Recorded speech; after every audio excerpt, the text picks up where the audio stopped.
আসসালামু আলাইকুম।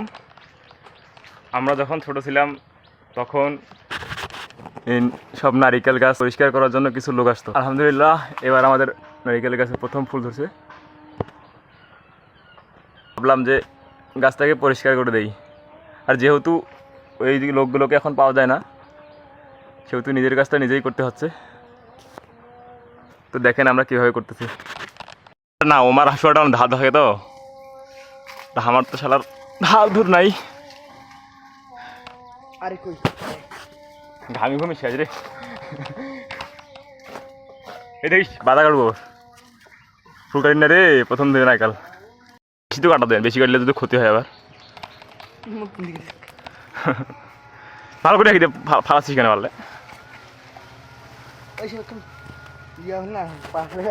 হ্যাঁ পিঁপড়া রে, পিঁপড়া কত ভাই, খুব পিঁপড়া হয়েছে। হ্যাঁ পোকায় পোকায় ঠিকই পোকারি আগুন চেয়ার না কই পালাইছে পালাইছে রে পালাইছে। ঘামি ঘুমি গা মলা দিয়ে শেষ। কি দেখছিস সাদা গেঞ্জি কি কি ওষুধ দেওয়া লাগে আপনাদের জানা থাকলে অবশ্যই জানাবেন। কত সুন্দর একটা ফুল, এবার ফুল ধরে নাই কেবল বের হয়েছে। না ফুল ফুলে তুলে ফুল এখনো ফুল ফুটে নেই।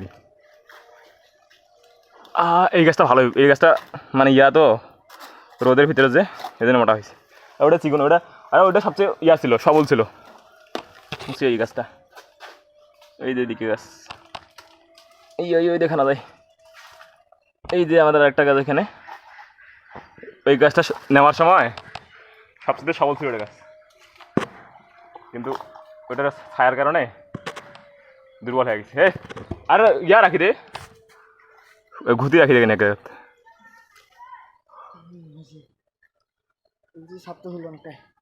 একবার পরিষ্কার করে ফ্রেশ চকচকা দেখা যাচ্ছে। এদিকে চকচকা দেখা যাচ্ছে সে এটা পালা গেছে রে।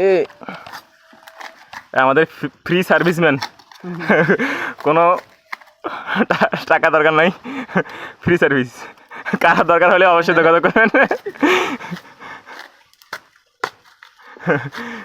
Free service. আরে এখন কি ওষুধ লাগে? এটা ওটাতে ওটাতে ইঁদুর ধরছে রে, ওটা গাছের ওটা কী করা যায়? এগুলো ময়লা হয়েছে, এগুলো ভালো করে পরিষ্কার করে ভালো করে দেখিয়ে সাবধানে।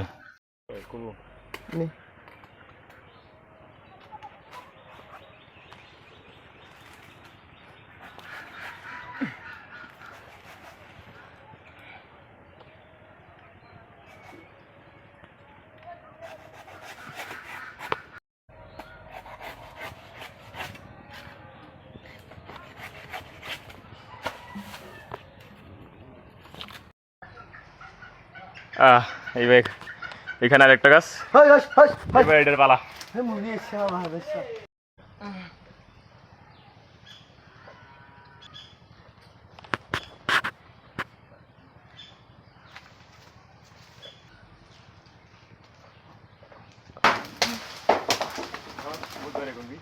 তো কিন্তু বলতে না যায় ক্যামেরা ধারণা যাক। রাইতে সময় ধরবে গাড়ি আর সমস্যা থাকিস।